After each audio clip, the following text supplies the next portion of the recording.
तीसरी बार वाराणसी से विजय और तीसरी बार पीएम पद की शपथ के बाद प्रधानमंत्री सबसे पहले अपने संसदीय क्षेत्र वाराणसी पहुंचे।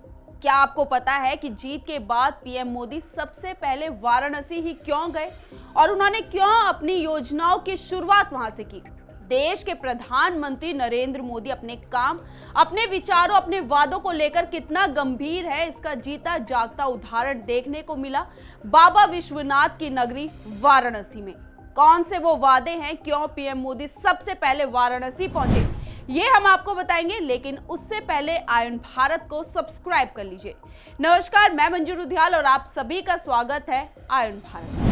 ये मिथ पहली बार टूट गया कि दिल्ली की सत्ता का रास्ता उत्तर प्रदेश से होकर गुजरता है। हम ये इसलिए बोल रहे हैं क्योंकि केंद्र में तीसरी बार सत्ता में आई नरेंद्र मोदी सरकार को यूपी ने बहुत निराश किया। इसकी बहुत सारी वजह है, लेकिन भाजपा को सबसे बड़ा झटका अयोध्या और वाराणसी से मिला।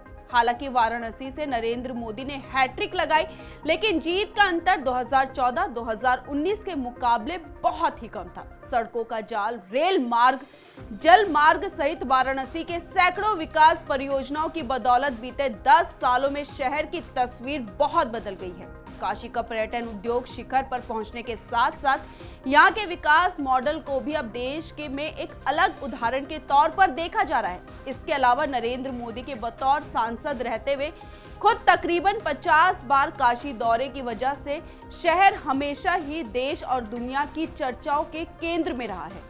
बस निराशा हाथ लगी तो किसानों की तरफ से, और इसकी ही भरपाई के लिए मोदी 3.0 में सबसे ज्यादा फोकस किसानों पर रख रहे हैं।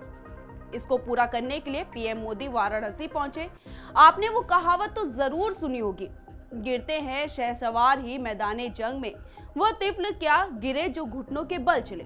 हार जीत तो जिंदगी में लगी रहती है, लेकिन हार के बाद जो उसे जीत में ना बदले फिर वो पूरी तरह से हार जाता है। तभी तो वाराणसी पहुंचते ही नरेंद्र मोदी ने कार्यकर्ताओं का हौसला बढ़ाया, उत्साह बढ़ाया, ये यकीन दिलाया कि अपने कार्यकर्ताओं के साथ नरेंद्र मोदी हमेशा हैं। पीएम मोदी के वाराणसी पहुंचते ही हर हर महादेव के जयकारे लगने लगे। पीएम मोदी ने अपने घोषणा पत्र में किए हुए वादों को पूरा किया। पीएम मोदी ने किसान सम्मान सम्मेलन में भाग लेते हुए 9 करोड़ 26 लाख लाभार्थी किसानों को सम्मान निधि की 17वीं किश्त के रूप में 20,000 करोड़ रुपए से अधिक की राशि दी, और इसके बाद से ही पीएम मोदी का काशी अभियान शुरू हो गया। आपने इस काम से पीएम मोदी ने ये साफ दिखा दिया कि सरकार की प्राथमिकताओं में किसान की समस्या दूर करना है, और उनके तीसरे कार्यकाल के दौरान किसानों पर सरकार का विशेष फोकस रहेगा।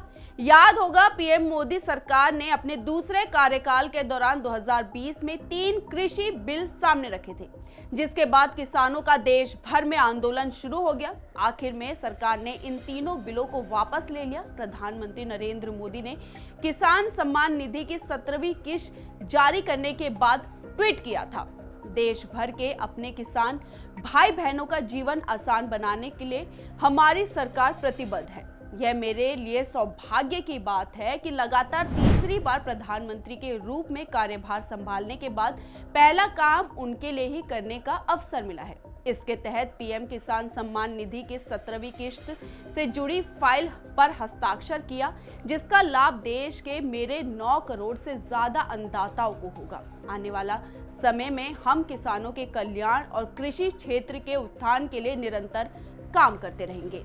काशी में किसान सम्मेलन को संबोधित करने के बाद पीएम मोदी गंगा आरती में शामिल हुए और इसके बाद बाबा विश्वनाथ का दर्शन किया। अपने 2 दिवसीय दौरे पर पहले पीएम मोदी वाराणसी पहुंचे और दूसरे दिन पीएम मोदी ने बिहार नालंदा पहुंचकर नालंदा विश्वविद्यालय के नए कैंपस का लोकार्पण किया। पीएम ने नालंदा से संदेश दिया कि आग की लपटें ज्ञान को नहीं मिटा सकती। पीएम मोदी ने ऐसा क्यों कहा, यह भी समझ लीजिए।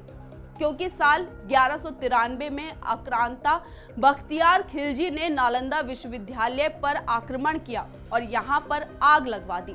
तब नालंदा विश्वविद्यालय के पुस्तकालय में रखी किताबें कई सप्ताह तक जलती रही और आग नहीं बुझ पाई। अब 3.0 मोदी 3.0 हर तरीके से कार्य कर रहा है। सभी जानते हैं प्रधानमंत्री बनते ही प्रधानमंत्री मोदी ने कई वादे किए और इसी कड़ी में हर कार्य को पूरा किया जा रहा है।